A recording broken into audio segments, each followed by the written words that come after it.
But I'm going to do a very un-British thing, and you're in Mexico anyway, so it don't matter. Hermano, how much money do you have in savings at this moment in time?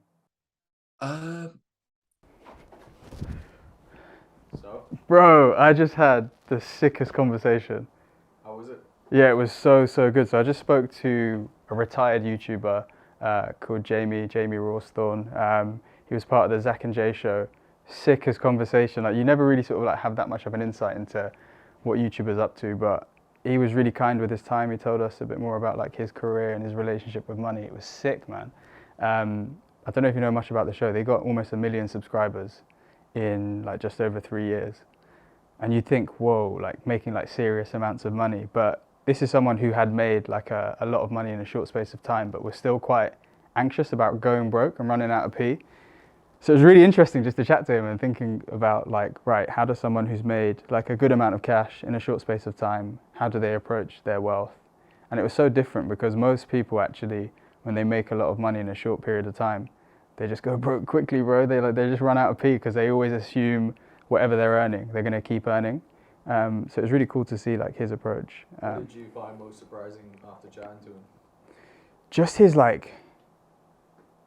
anxiety when it came to his cash and like his wealth, but how it spurred him on to become good with his money, which is a really interesting angle. Because I think a lot of people, me included, and most people just like put their head in the sand and they just assume that, yeah, sick, I'm making good money now, this is going to last forever. And then we just run out and then they're like, oh shit, what do I do now? But he's like always been like, right, I need to reach this amount, I need to make this amount. And I think it spurred him on to like really consider what to do with his money and how he can sustain it for a long period of time. Really interesting guy, lovely bloke as well. Did you learn anything from him, do you reckon? Yeah, I think his attitude to making money resonated with me quite a bit. I've always said I'm not the type of person that can just be like skimp on all of my spending and like really, I think it's good to be frugal to a certain degree, but he seemed to come from like an abundance, make more money, how can I make more money approach to sustain my wealth rather than let me stop all my spending so I don't run out of money, which resonated really well with me. And then it was really cool because we spoke a few weeks ago and he just moved to Mexico, sick. He just moved to Mexico, had this cash saved up and no real money coming in because he just quit YouTube after a successful career and a stint in YouTube. And he was actually quite worried. He was like, bro, like I've been out here thinking about businesses I could make. I've not made a penny yet. I'm thinking, what do I need to do? And actually speaking to him today, he's now got his first client in from his new business and that's covered his expenses. So he's now in a really comfortable position where he can think about, okay, I'm going to go and expand my business. And he's set himself some really clear goals as to where he wants to go. Really inspiring chat. And I think there's something to be said about when you find yourself in a position where your basic needs are met, it can really set you free to be like, right, what do I really want to do? And really set you free on like going and having a bit more of an abundance mindset when it comes to growing your wealth and sustaining your wealth. Sick chat, man. I'm really excited for everyone to hear it. Hi guys, welcome to season 2 of the Loose Change podcast. This has been brewing for a while. I'm really excited for you to see some of these episodes. This week I spoke to Jamie Rawsthorne, self-proclaimed retired YouTuber, and it was great to get an insight as to what he's been up to since he quit YouTube and just find out about his relationship with money. It was an amazing discussion and I'm excited for you to see it, so enjoy this one. We're lucky enough to have the retired YouTuber here with us today. Jamie, pleasure to have you join us on Loose Change.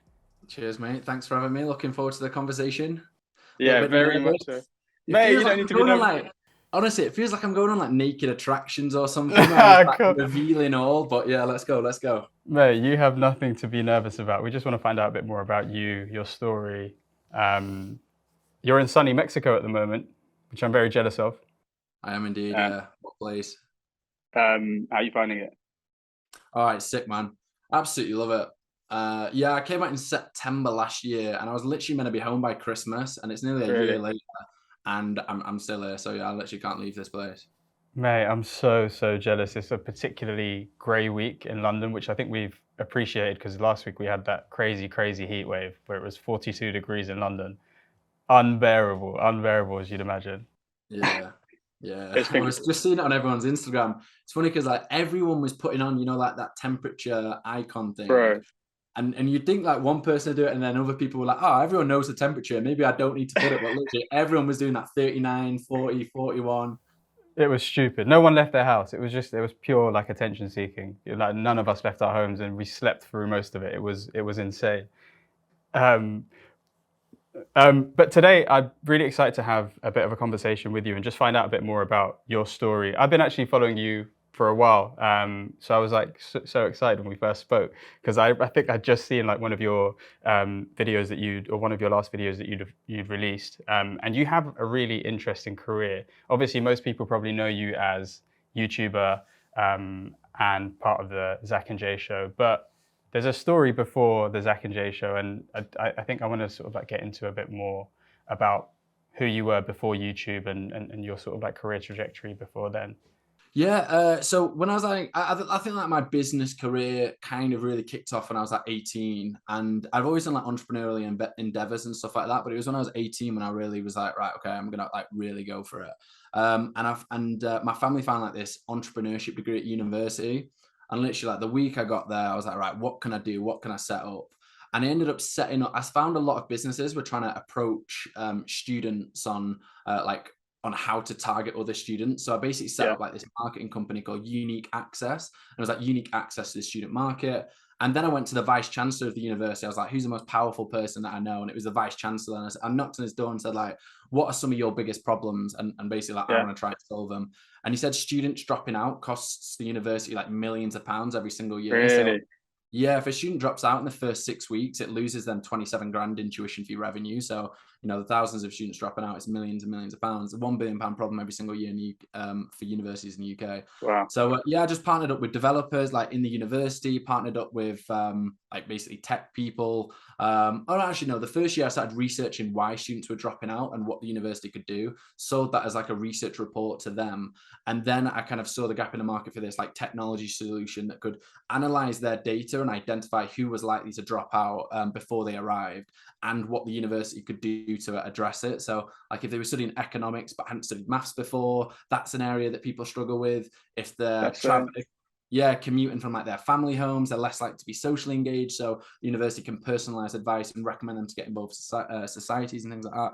So I ended up running that for like 4 years. I was like so excited at university. I was like, this is my first business, proper business. But then 4 years later, I was like, this is terrible. Like I'm going up and down the UK, like selling this software to universities. It was like a year-long sales cycle. And I was like, do I really want to do this for the next 10 years of my life? And decided, no, not really. And that's like a few months later, then me and Zac set up the YouTube channel together. And kind of just double down on that, which is kind of like the complete opposite business.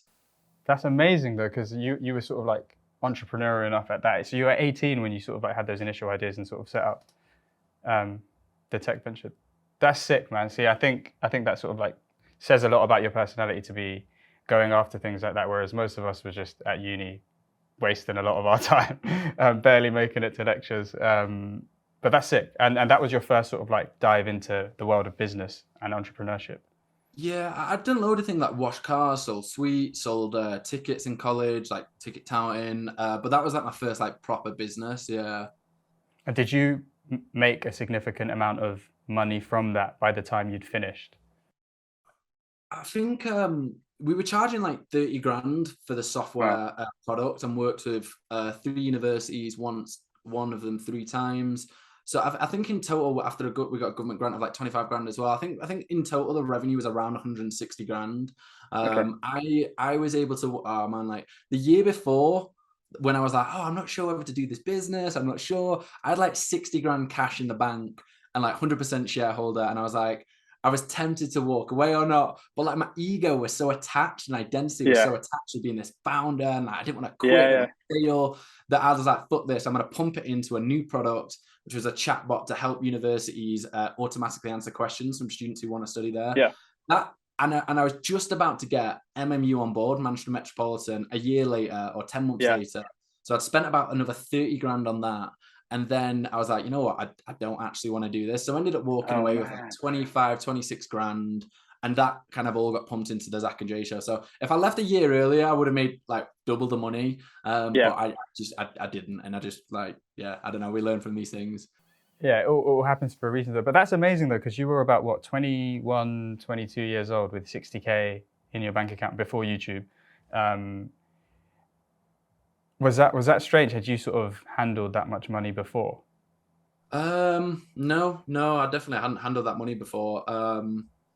Yeah, I don't. For me, it was always so separate to like what I could spend. Like that was just straight up the businesses, and yeah, I'd always just been kind of not stingy, but I always just had like a real broke mindset. I mean, I kind of was broke, to be honest. So like, it wasn't like I was just kind of broke. So yeah, I never really indulged or went crazy. Like we were paying ourselves when it was me and a business partner, we were both paying ourselves like a moderate 24 grand a year. And then I bought him out and gave him like 35% of the cash in the bank. And then I just like, to keep the business going, like moved in with my mum, put myself down to like 12 grand a year. And that was with like 30 grand cash in the bank. So yeah, like, yeah, it was always like, I never felt rich with that money. See, that version of you is like a financial coach's dream because you're just living well below your means. Yeah. I mean, I wanted to make that business like a multi-million-pound business. So like for me, I didn't really feel poor. Like, you know, like I think at that age, everyone kind of is a bit broke at university. Yeah, for sure. Felt poor. But yeah. But you know what's funny? Like at that point when you probably just thought, I'm just starting out with 30K or so in your bank account at that age, even though you were sort of like living broke and back home with your mum, you were probably like, in terms of sort of like cash net worth, or well above most of the people in the UK, because most of the people in the UK, even though they may appear really wealthy, like aren't liquid in any way and actually don't have any savings to fall back on. But so that's an interesting point, because so let's say initially at the start of your career, you were able to kind of like live broke even though you had a certain amount of money, and then you made the decision to use that pot of savings that you had and pump it into launching this YouTube career. Tell me a bit more about that. What sort of like led to that idea? Yeah, man. Like I was pissed off that the business failed, so I was like, right, I need to jump at something next. Like, yeah. So and you know, it wasn't fully a failure. I mean, it just didn't make millions of pounds, which is like what I was telling everyone it was going to do, what in my head it was going to do. So like, you know, like you said, I was 22 walking away with 25 grand. It's not really that much of a failure, but it felt like a failure and I was pissed off. So I definitely like wasn't going to go and get a job. Like I wasn't in my head at that time. I wasn't going to like, I needed to hit something really ambitious. And like a year or so before, me and Zac had started, like when I got a bit delusioned with the business, me and Zac started like sneaking into events, and that went kind of super viral. And at the time we did have a joint channel together, had the terrible name of like That Jib. But I remember I was meeting with like Bolton University's senior leadership team, and a guy just after we went viral sneaking onto the Olympic parade as Olympians was like, I'm sure I recognize you from somewhere. And I was like, no. And at this time, like, I was trying to get them to give me all of their student data, like fully anonymized. And like we had all the data security processes in place and stuff like that. But it was still like sensitive stuff and part with 30 grand. And like they really wanted to do it. And I realized at the time, I was like, I can't kind of do both of the YouTube channel and the business, like the sensitive data business. So Zac, just kept sneaking into places on his own and grew a channel to about 100,000, 120,000 subscribers. And that's when I left the channel. I was like, right, lads, let's get together. Let's blow it up. Like you tested it. Like everyone looked at Zac and was like, oh, you've killed it. You know, 18 months in the game, 100,000 subscribers, you killed it. And I was looking at him like, lad, what are you doing, man? You're not growing. What are you doing? Like, so like, I got together with him like loads of times. We had so many meetings. I was like, right, let's fully kill it. Let's not fuck around. Let's do this. And we got together. I walked away with about 26 grand and then just moved to London. The shit ends like, rough area, and just fully went ham at it. Like had about a year's runway. And that was with business costs of, like paying for the videos, traveling to the videos, living, rent and all that stuff. And luckily we had it was 6 months in and we had about two months left. And yeah, I remember meeting him and like, shit, lad, we're almost out of money. What are we gonna do? But luckily, one video went super fucking viral, and yeah, the next month we had like 25 grand. That's mad. That's so crazy to cut it that fine. Like, and it's obviously it takes a degree of like bravery to take the plunge. And I remember seeing something from Alhan actually said something recently. He was like, you have to be a bit deluded to sort of just back yourself into success. Did you ever feel that when you were cutting it fine and you were like, right, I've only got 2 months worth of money left, something needs to work soon? Did you ever have any doubts? Yeah, loads, man. It was a constant state of anxiety. It was like every video, like at first you're like, oh, this video will go viral, and it didn't. And we're like, oh, the next one will, don't worry. But by the end we were like, this video needs to go viral, this needs to go viral. And none of them were really, they were doing well, a few 100,000 views, but it just wasn't really paying the bills. Yeah. Yeah, like we had a meeting with a mentor, and I was like straight up gonna have to get a bar job or something like that. Like, really? Close, That's yeah. mad. It's crazy how it all works out, right? And when you look back at it. I know. It's literally crazy. Yeah. So then, okay, so the Zac and Jay Show then sort of like kicks off and really starts to gain a bit of traction. Would you say after about 18 months, or after a year of you being in London, really starts to gain traction?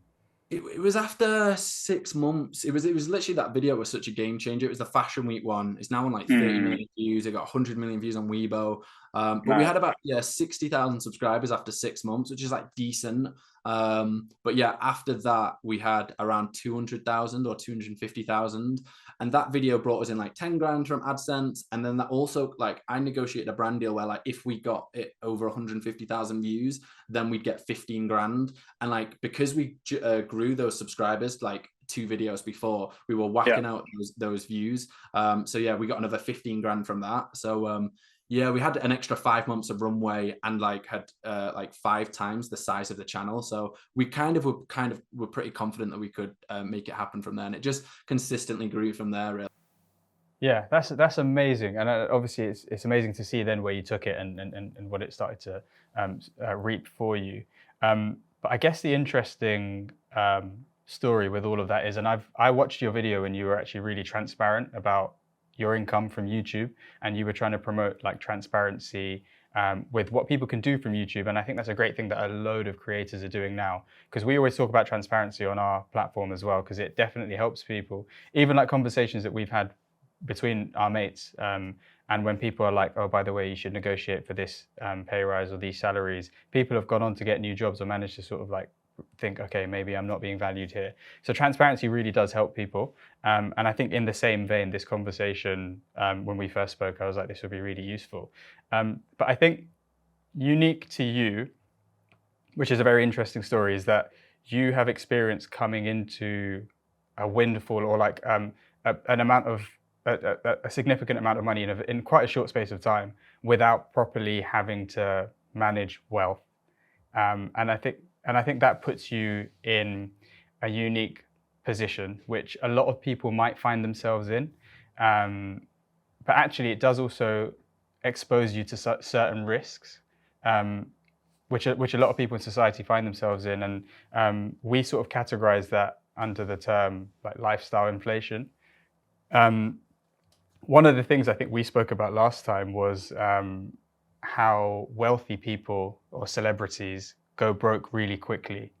Because I think naturally in the nature of the work, whether you're an athlete or let's say YouTuber, or whether you've got an acting career, your career is a lot shorter. So you have a short space of time to sort of like make that amount of money. But I think the issue is a lot of people get used to the amount of money that they're earning, and assume that that's what they're going to be earning all the time, and never adjust their lifestyles.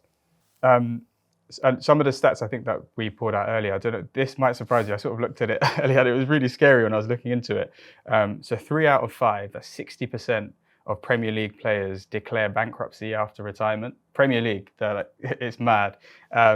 If we look at the NBA, 60% of all NBA stars lose all of their money within 5 years, which is crazy. You think about some of those contracts that they have, like they're some of like the wealthiest people and like biggest superstars. Then if we look at the NFL, do you want to hazard a guess as to how many of them go broke Well, I remember you saying, and it shocked me. Like, yeah, the first time you said these things, I was like, oh my God. And it's weird because it's like not that surprising based on like the conversations we've had on Yeah, people's relationships with money. But like, yeah, you'd think they'd know, right? They'd do something yeah, about it. They've got financial advisors, which I'm sure they yeah, do, bro. but it still happens. What so NFL, I don't know, man. What is it crazy? Something Yeah. like 70% or something? 78. 78% of NFL players declare bankruptcy within 2 years of retirement.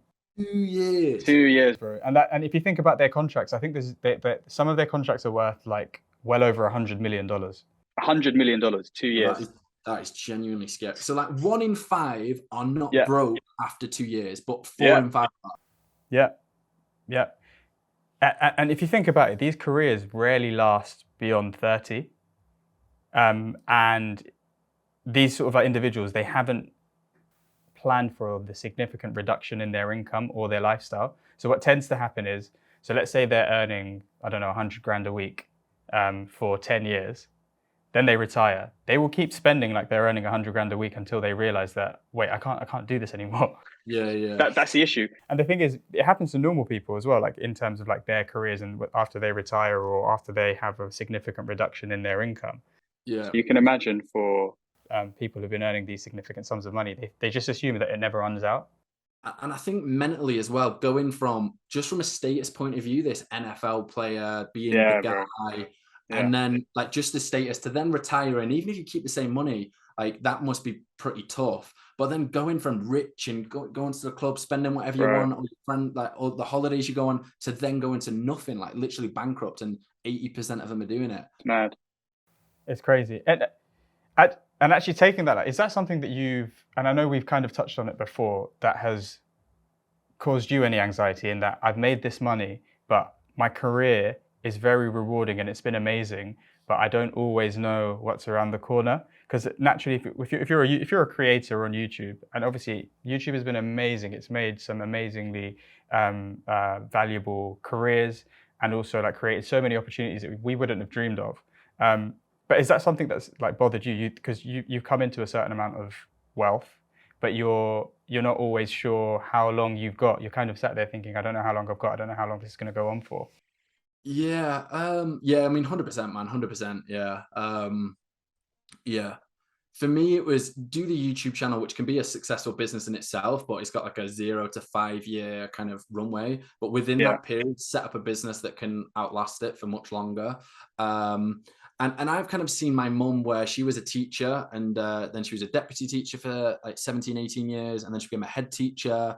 And she's one of the, like, she's sick. She's one of the best teachers in the country. I think she got an OB from the Queen. Turned around some of the poorest schools in Manchester as a head teacher. And like, she's just like her job and career path is so different to mine, where she's got kind of a comfortable pension until the day she dies. So she never has to worry. And I've looked at that, and she's always been like, oh, what are you doing about pension, Jamie? I'm like, I don't know. I'll worry about it later. But subconsciously that has gone into my mind of like, you know, the government's not gonna give me, 40 grand a year or 30 grand. I'm not gonna get an annual salary when I'm retired. So yeah, I need to basically make way more. Like you said, I need 20 years of cash basically for when I die, and I need to start accruing that now. And for me, I'm not saving that money in cash. Like for me, I'm trying to build up a business that can be worth that, and not have my lifestyle inflate that as soon as I make that, I spend that. So I think that's a healthy way to look at it. And I think something for everyone to consider, and everyone listening to consider, is, and I was just speaking to Benny before, if you and I were to take a 20-year holiday tomorrow, how long are we going to last? Like how long do we have before we run out? and you think not 20 years. Yeah, exactly. And that's what retirement is. Like, unless you've set yourself up, you're taking a 20-year holiday or more, and you need to sort of have yourself set up in some way to be able to finance yourself throughout that period of your life where you're either not going to be working, or you're going to be working and earning significantly less. And that's kind of like what people need to work towards. Now, there's an issue as well with this like new age of celebrity, and through social media as well.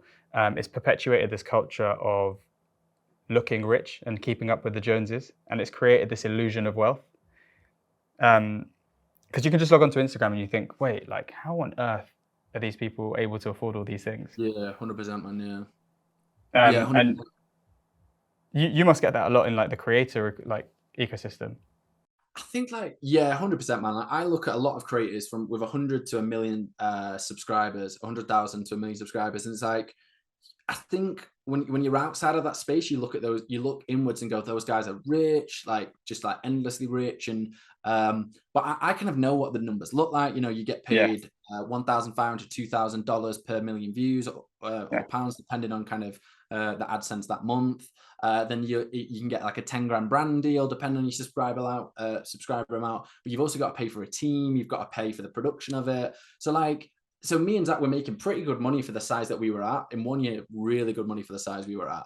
And I was looking at other people like below us, probably like with less subscribers, not below us, but, you know, with less subscribers, probably making less money just based on the simple maths of like me knowing the business model. And they were living the life, man, like flying first class to Bali, flying first class to Bali, staying in the sickest place. I know Bali's not the most expensive place in the world, but like staying in the sickest places, going to Vegas, which is more expensive. And I was like, how does this shit add up? Like in one bed apartments in London with the sickest setups. I'm like, I kind of have an idea of how much money you're making, and like I also can see how much money you're spending based on social media, like going to the clubs, bottles. I'm like, I just don't understand how it adds up where you're saving a decent amount, or even really how you're affording it. But yeah, man, that was something that like kind of shocked me. Mate, the simple answer is, and it's so funny you say that, is that they can't afford it. Most people can't, and this is the thing in the UK. But the danger is most people in the UK don't realize that they can't actually afford their lifestyles. Yeah, it's if they can, it comes at the price of the security of tomorrow, and absolutely. And I think the thing is, you can't really Instagram financial security, can you? Or you know, like you can't Instagram the safety of tomorrow, but you can Instagram the luxury of today. Mate, that's so true, and like you couldn't have summed it up better. It's funny because I actually didn't realize for a while, and my mate Shaq, who we run Millennial Money with, we were both spending way more than we could afford for a while, and had no idea. Because what would happen is, because we've got fairly secure careers and credit cards, so we just go out and just slap your credit card, and then be like, at the end of the month, at least I know I'm going to be earning X amount, so I'll just wipe it out. And each month it was creeping up slightly more, until suddenly your monthly income couldn't wipe out the total debt, and you're like, oh shit, what am I doing? And that's why. And if you think about that, like, and across like an exponential level, loads of people are in this like system of just like spending way more than they can afford, slightly more and more each month, until they find themselves in a debt cycle. Yeah, 100%. Yeah, 100%. It's mad. Yeah, and it is kind of like, it is fun in the moment, in it, of just like getting a little pay rise, an extra 500 quid, and like, oh, you know, I can get a few extra beers, or I can get this nice cocktail, or go out here, and like, but that it just rubs off so quickly, and like you mentioned when we spoke the other day, is like the people around you who are also spending it, because no one seems to really be that good with their money. Like, you just kind of, you almost like follow the person who's the least good with money, who looks like they're having the most fun. 100%, bro. And by the way, I think to this point, it sounds like I'm fucking sick with money. I would say I'm like, personally, I would say I'm average, but after those stats, I'd say I'm actually better than average. But it's not like I don't really do money management that well whatsoever. Like I don't, or it's more of like an attitude of like, shit, I will go broke if I'm not careful. That's it really. And like I said, when I had that money with the first business, Unique Insights, I wasn't really good at the finances, reviewing them every month, even every month. Like I was just like, it was just one emotion. It was like anxiety of just like, I want to make millions of pounds. And I will go, like, the best way to do this is live broke, and that was it. So it wasn't like, I'm not like amazing with money. I've just kind of got these beliefs that shit, I will go broke if I'm not careful. And I think, and I'm very conscious of lifestyle inflation and stuff like that.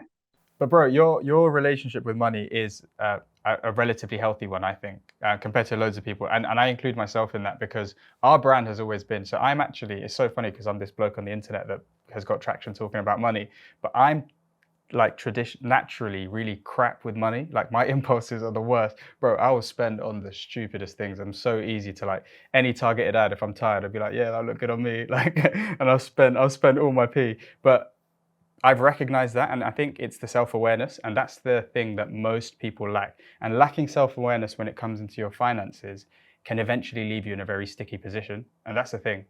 So being like completely aware of where you are with your money at all times is the best place to be. And it doesn't matter how much you're earning, it's just when you're aware and you're consciously taking care of your wealth, that's a good position to be in. And that doesn't matter what level of wealth you're at, because then you're fully aware rather than kidding yourself and falling into the traps of this illusion of wealth. When it comes to your P. Yeah, I think it's cool that you've done that though, because like you've come from a place of being bad with money to then actually being conscious and saying, shit, not maybe I've got a problem, but like, you know, I want to improve on this area. Then you've done it, and then you probably sit with it now, live and breathe it with millennial money. But yeah, for sure. No, it's been really fortunate, and I think we were lucky enough that we just came at it from like an angle of, listen, like we've made every mistake there is, so like learn with us and learn from us, and the whole process has like helped us to like improve our relationship with money as well. I think a lot of people see the relationship with money, and they say that it has to be a painful thing to have a better relationship with money. When, like you mentioned previously, again, it doesn't necessarily need to be like a painful thing where you're living this like stingy life or anything like that. Yeah, for sure, bro. Do you know who T-Pain is? Yeah.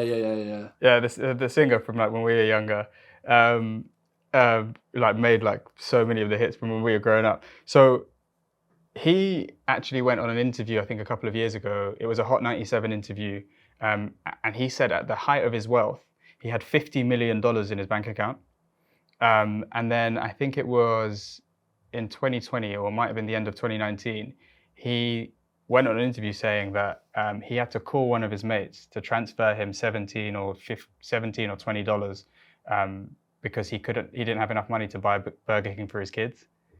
Jesus. Yeah. That's insane, right? You just think, how on earth can that happen from $50 million? You just think, how on earth do you get yourself in this position where you can't afford to buy food for your kids? Yeah. But I think the moral from that is that the dangers of lifestyle inflation, actually like spending a bit more than you can afford, there's no amount of wealth that can liberate you from that. You have to just become conscious of what your money's doing and where your money is and how much you actually have, and contrast that with like where your financial situation is at this moment in time. Yeah. With that though, I thought it would be useful for us to like dive in, and you've been very, very kind to tell us and be a bit more open about like your current financial position. More so to get a view. It feels like you're lathering me up, and I'm about to take my clothes off. I'm like, oh shit, here it comes. Well, we could go straight in. But no, I do want to find out a bit more about like your relationship with money, and if you had to describe your relationship with money as it is now, what would you say? I know you mentioned before that it's always come from like quite an anxious place, like I need to make money because I want to make sure I have enough. Like, do you think that's like the undertone of your relationship with money? I think I've had like I think similar to kind of career path. I've had quite an unconventional path with money where I've like, you know, had a decent chunk, like 25, 50 grand on the first business, but like always been broke. And then with the Zac Jay Show, we got to the stage where we were like paying ourselves 100 grand a year, and during COVID, so we were just stacking so much. Then COVID stopped and started spending a lot of money, and then reduced it to 50k a year so we could just keep it in the business. And that's when I was like I'd have loved to be on 50k a year when I started the business, and I was like, shit, I'm actually not really saving that much, or like in fact I'm not really saving anything. And that was literally just like an inflation, and then like a 50% reduction in salary. And then I moved to Mexico and I've not earned really any money for like a year, a few months in between I have. But yeah, there was 5 months where I tried setting up a business that didn't make any money. So like, if you think of like my income from like a month of my career start, it's gone like, you know, it's doubled, then it's half, then it's gone to zero. Like most careers don't really have that. So like now I'm at a stage where I'm like, I've just got one client on board, like advising. That's what I'm doing now, helping companies grow their YouTube channels and just run sick YouTube channels. So I've got someone paying me like $3,000 a month and that like kind of covers my life. And that's just one client. So anything else on top, I can either use to, you know, like the lifestyle inflation thing, either expend more or save more. So that's kind of where I'm at now. So yeah, that was just a bit of an overview of where I'm at with it. But yeah. No, that's super interesting, because I think there are a lot of people that can relate to that, because particularly this I'll call it the new age of celebrity, right? Or like certain careers and certain people in the creative industry, they don't always know how much money they're going to make in any given time period. It could be a shitload, and then you're thinking, where's my next invoice coming, right? And the unpredictability of that, there's amazing benefits to it, upside benefits in that you could make a lot of money, right?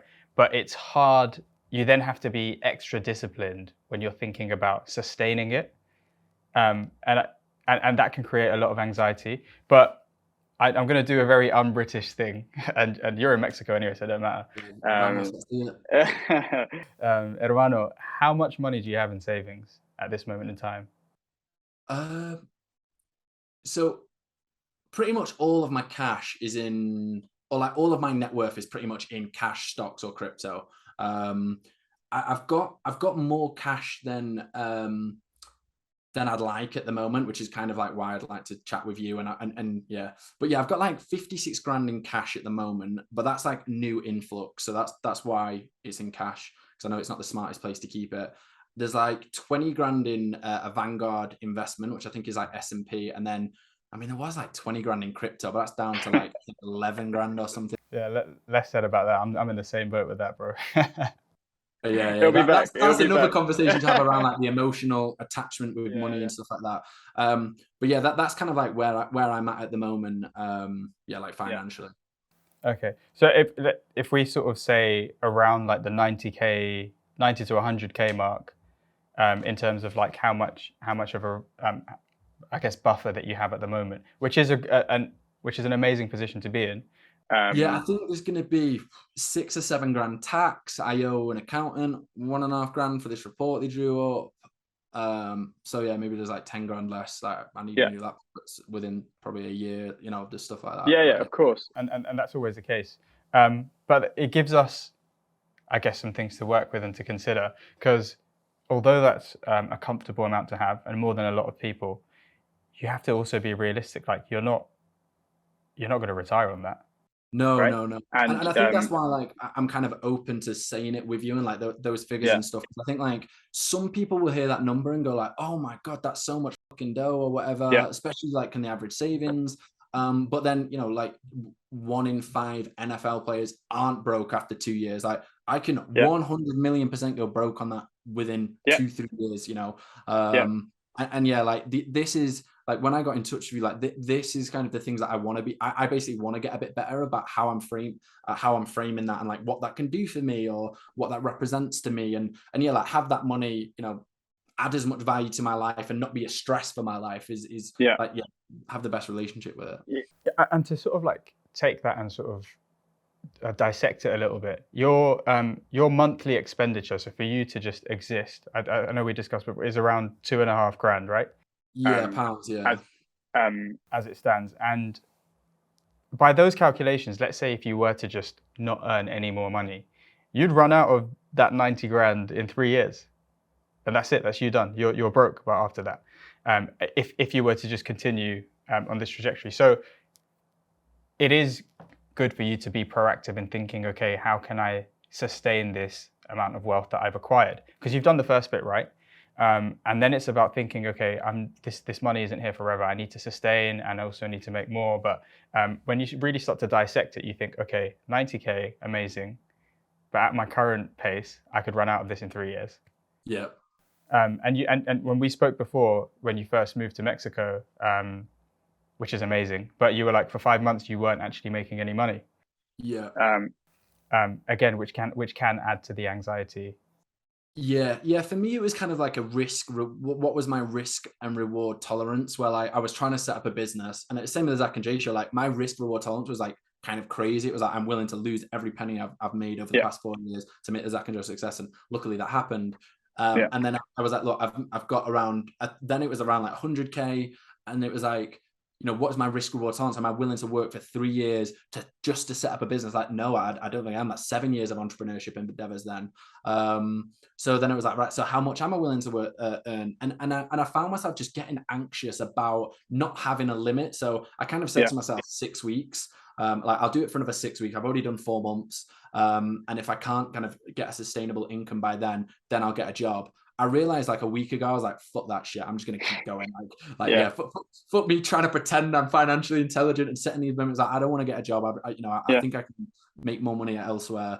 And that's been like a better relationship with that cash. Yeah.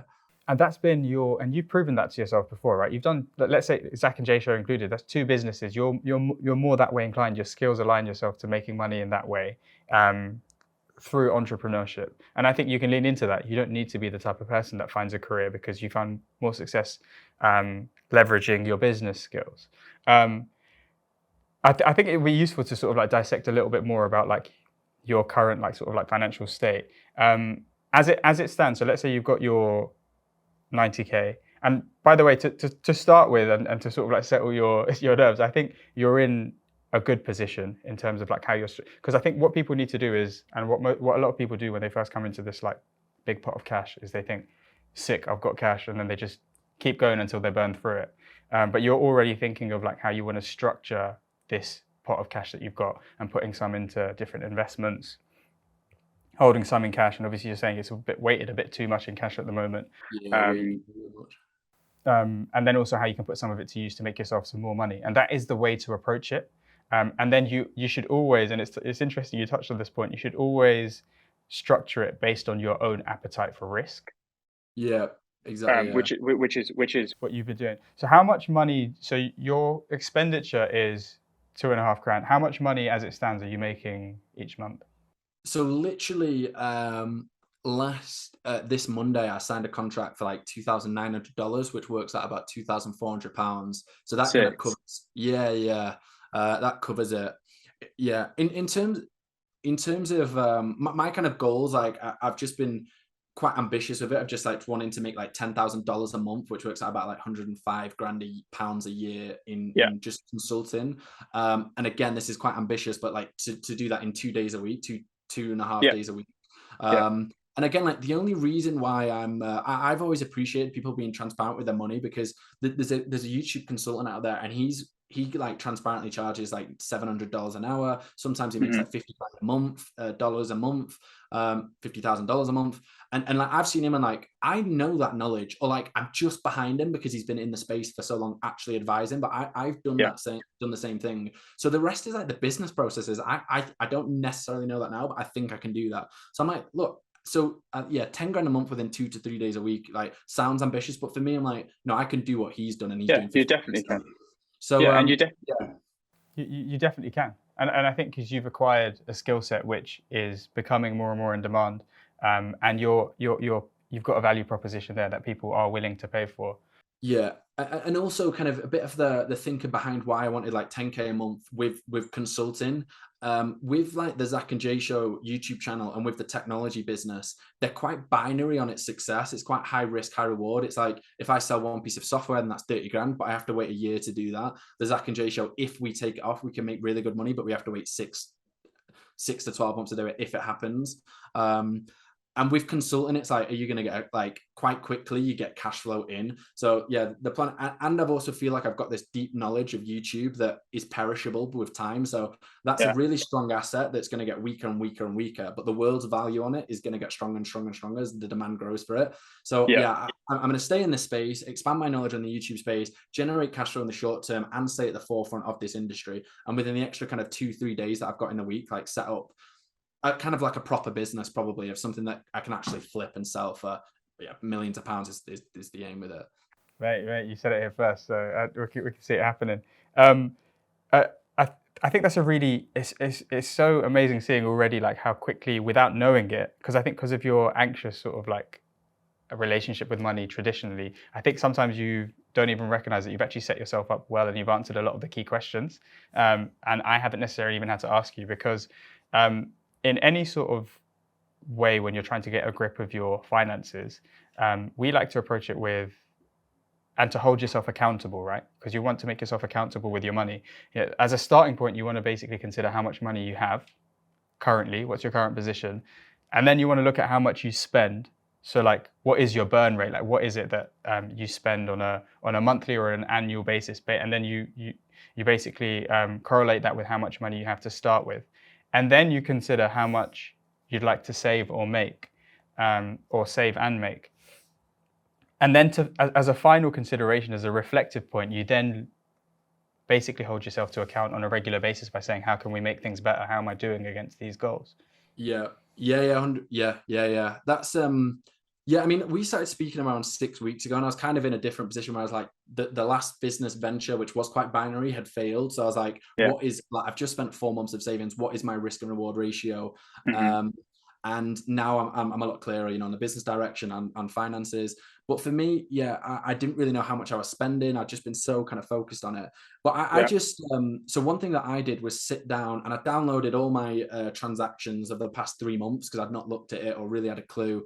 And I looked at how much I'd spent each month, and it was like, 1 month it was $3,000, 1 month it was $2,200, 1 month it was $2,400, and I was like, I kind of want to know which categories these go in, and like where the money's going. Is it eating out? But it was like 900 transactions. I was like, I can't be asked that. So I just did the last months, and I realized like the expenditure, like the $3,000 when I went on holiday to Peru, and it only took, because I did time it, only took 30 to like 45 minutes of actually like linking each transaction with the category for a month's of spending, and that just showed me kind of where I was spending the money on, like, Ubers, eating out, and things like that. And to be honest, by the end of it, there was nothing really that I'd change. But I think for people listening, like, that's it could feel quite overwhelming of like, set yourself up with financial targets, see where you're at, but you can literally spend 45 minutes looking at where you spent your money last month, and then looking at the month before, and month before, not necessarily in each individual transaction, but just like how much you spent basically. And if there's like huge differences, then maybe you do want to look at spending another 35 minutes on seeing where that money went. But if not, then you'll notice generally the same spending patterns.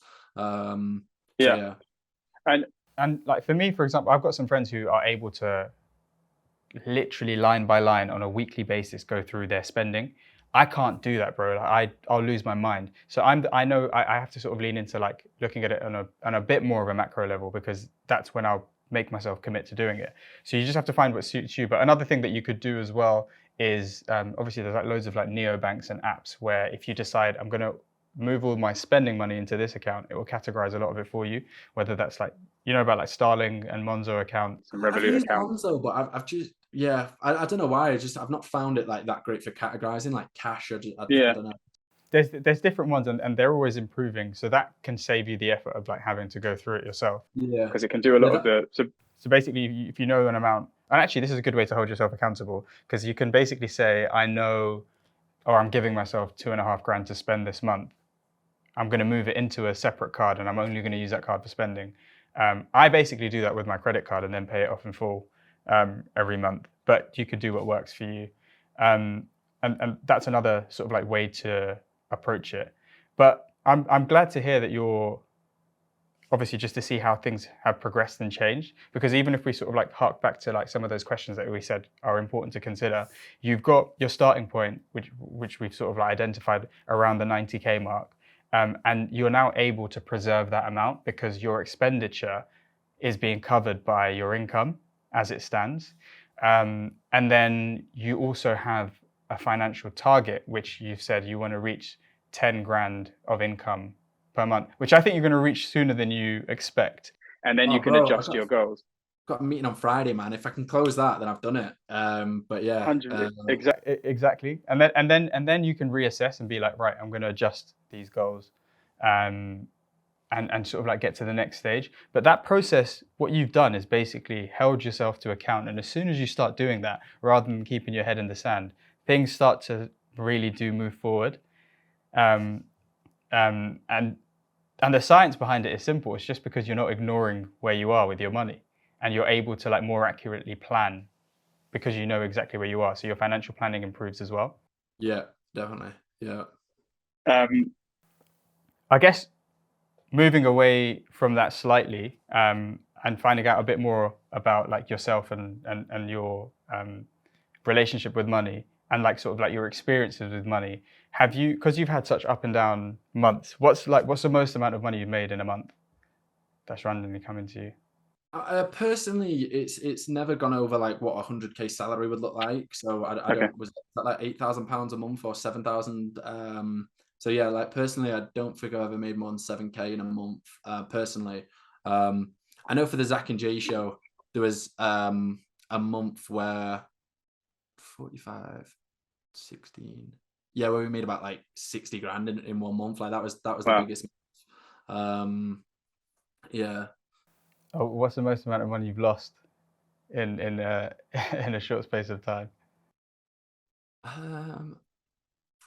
To be honest, yeah, it's got to be like the crypto shit. I'm sure I'm like 13 grand down or something like that. No, that doesn't. We won't count that because unless you cashed out, it's not technically a loss, right? That's true. Honestly, mate, it's nothing wild whatsoever. Like it's like March. I had to reset my visa for Mexico. You've got to leave the country every 6 months, and like I went to Peru for 2 weeks and climbed Machu Picchu. Like stayed in hostels. Like, but it's something like that. It's not like I went to Russia for the World Cup. Like it's something like that. I mean, to be honest, I would buy a Rolex if I was in London, just because I don't know if I would actually. In my head, I'm like I would do. Do you have links To the primary market and like sellers in the shops? Are you, because it's impossible to buy from the shops unless you've like spent loads of money in them before. You have to go to resellers. Yeah, I mean that I have no idea, but like I told my mate when I was living in England, I was like, "Oh mate, I've got a bit of money now. Like, I'm gonna buy a Rolex. Like, they go up in value and you flex." And he bought a Rolex like the week after, and I was like, "You little fucker!" And now I'm living in Mexico. Like I'm paying 500 quid a month, all bills included, a cleaner's included as well. I can't have a fucking year's salary just next to me bed, and like, or even wear a year's salary. So yeah, like, and I don't even know if I buy one like back in England. It was just a little thing. We all go through those phases. But yeah, man, I don't even know. I think like a ski trip is like the biggest thing I've ever spent. What about you? Oh mate, I've made so many stupid purchases. I haven't lost too much in a short space of time because I think I've just like bought really dumb shit. Like what? But I have, mate, like adverts on Instagram, like selling me like clothes that I think would look sick on me, and then I try them on and just look ridiculous. Well, that's not like grand, right? Like you're not spending a grand on Insta ads unless like whatever, like jacket. Yeah, I like it. There's bits of tech that I'll buy because I've seen adverts for it, and then it will arrive and I'll use it twice and I'll be done with it. But it's not been too terrible. But I think before I struggled to like find valuable deals for anything. So it'd be really easy for me to like for someone to just tell me to buy the expensive version of anything, and I'd be like, yeah, cool, yeah, that sounds sick. It must be sick because it's expensive, which is just such a stupid way of thinking.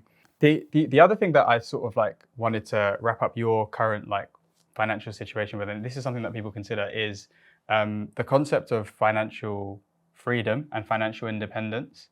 And obviously we hear these terms, but there is actual like calculations to it. And basically, financial freedom is like a position that you can reach where the income from your investments cover your expenses. So, all of us have a running cost of how much we need to spend just to exist. How we talk about like just waking up and breathing, we have to spend a bit of money, right? And if you say your costs are 2.5 grand a month, for you to be financially free, which means if you didn't need to, you wouldn't have to work another day in your life. You basically want the money that you've invested to pay you 2.5 grand a month. And I actually like ran the numbers on what that would mean for you. That's also like something that people can aspire towards for retirement because you're basically telling yourself you need X amount of money invested, and that means you can retire without ever running out of money before you die. So that's effectively what people should be aiming for retirement. And it sounds like a lot when you say it in one go, but if you think about it, if you're working for about 40 years and you're accumulating wealth, it's very feasible. So let's say for you, a comfortable lifestyle would mean that your expenses are covered at 2.5 grand a month. It doesn't mean you have to stop working, by the way. So you would need invested 600 grand. And then you'd have a safe withdrawal amount. And what that means is how much you can withdraw each year without ever worrying about running out of money. And you would basically have a safe withdrawal amount of 5% every year. And that would cover all of your expenses. And that would basically be your retirement. And then anything that you do otherwise is added luxury to your life. So for you, basically your retirement target is, if you were to, based on like your current lifestyle and like your standard of living now, is to aim to have about 600 grand invested, and that paying you a safe withdrawal amount of 5%, which would mean that you could just exist and you don't technically have to work, which is an interesting amount to sort of like think in your head and to target.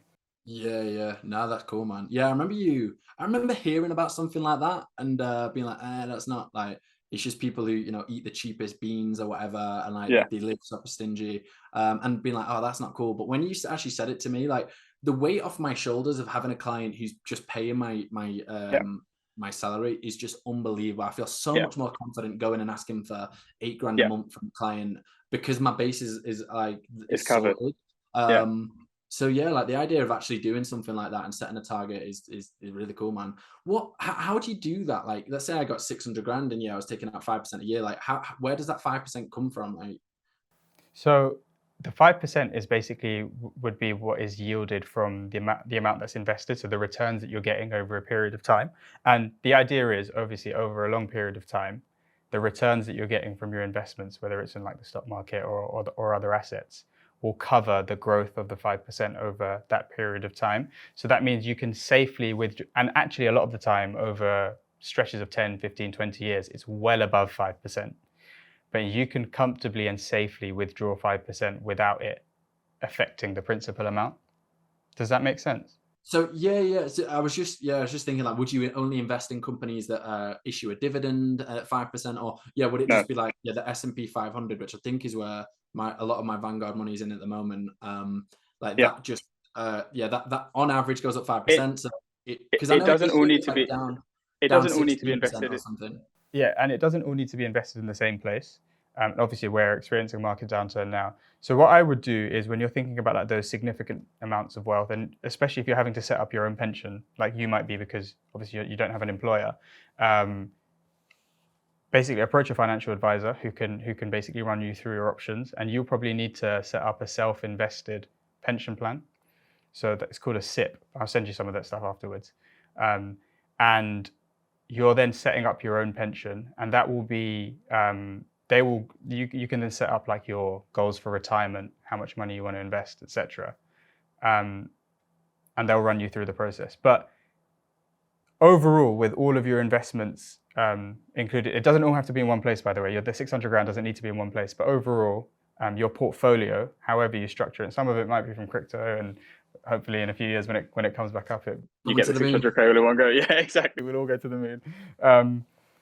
But yeah, your portfolio as a whole, your wealth, you need 600 grand of it for this example invested.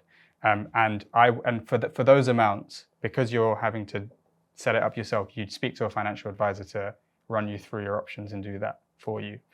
People who have employers, they already have that in place because they have platforms which basically do it for them. And they can track that over a period of time. And at a certain age, or I think you can start, if it's self-invested as well, there's a certain period where you can start drawing down from that. And you're basically like monitoring that process yourself of like your 20 to 30 year long holiday. You're basically starting to cover your own expenses. Yeah, no, it's cool, man. Yeah. And so it's a good, but as I said, and that's just your sort of like safety amount. And like we discussed, that takes away a lot of the anxiety when it comes to like your relationship with money, and it gives you the freedom to just go after more. I've experienced it on a smaller scale as well, when I've been like, okay, my operating costs are met, I'm now just going to go after like bigger clients and be like, yo, I want to do this creative stuff. Whereas if you're having to think about just meeting your basic needs, you're not able to take the shackles off and go after bigger stuff because you're so worried about meeting your basic needs. Yeah, I think that was something which I had a bit of an issue with as well. When I was going into consulting, I was like, I've got this wad of cash, and I'm like, what's an extra like £1,000 a month doing in savings to it? Like, it's not really doing anything. But if I've actually got somewhere to aim for, like that sort of figure, then that'd be cool. Yeah, and remember, there's like a multitude of ways that you can have that figure invested, and that's something, because I think when people sort of like don't know where to start when it comes to their investments, think of it as like you have a portfolio and you're structuring your portfolio and diversifying it across different investments, which you've already been doing. Crypto being part of it, the high risk part of it, and that's why it's a smaller allocation. And then a large majority of it, which you've done in like diversified funds. And then it is useful to hold some cash as well. But I think you're in the position where you feel like you're holding slightly too much cash. But what I would advise for your level of liquid wealth or liquid cash is genuinely to speak to a financial advisor that will time your options and be like, okay, based on my targets for this period of time, this is where I want to put my money. And with them, like when I think of them, I'm just like, oh, they're going to charge me $1.5 grand, $2,000. They're going to, that's it really. They're going to charge me $1.5 grand to put it in the S&P 500 or something like that. Like, is that not how it works? No. There's, again, obviously that's the view, because then people are like, oh, I can just do it better myself. And to a certain extent, you probably could do some of it yourself. But I think when it's a portion of your money that you want to last you a long time, it's good to get some opinions on it as well, rather than just dashing it into an S&P 500, because there's other investment products that they will look at, which the retail investor, you and I, might not have easy access to. So it's not just a case of sticking it into an S&P 500, which I've just heard Warren Buffett say like, oh, the S&P 500 is the best thing in the world. Like all these hedge funds and all these investors, like they always get outperformed by the S&P 500 over. So I'm like, oh, fair enough, I'll just whack it in there. But yeah, and that is a good thing to do. That is like your steady Eddie part of your portfolio. But it's good to then think about, and I would actually advise taking a portion of your cash and being like, right, I'm going to allocate this amount to actually building my business as well, because that is a part of. Do you know what I mean? And rather than thinking, okay, I need to put all of it everywhere, you can actually have an active part of it, which is going to make you more money, but takes a bit more of a proactive effort from you. Yeah. Yeah. So that would be sort of like my guidance on your position. And I think to sort of like round it up and give you a reassuring summary is that I think you have a much better relationship with money than you realize, although it's probably underpinned by a not so healthy anxiety, which is very natural to have. But it's caused you to be very conscious of your money and conscious of running out of money, which has led to you having very open and honest conversation with yourself about okay, what am I doing? When am I going to run out? Like, I need to make more. What do I need to do? Yeah.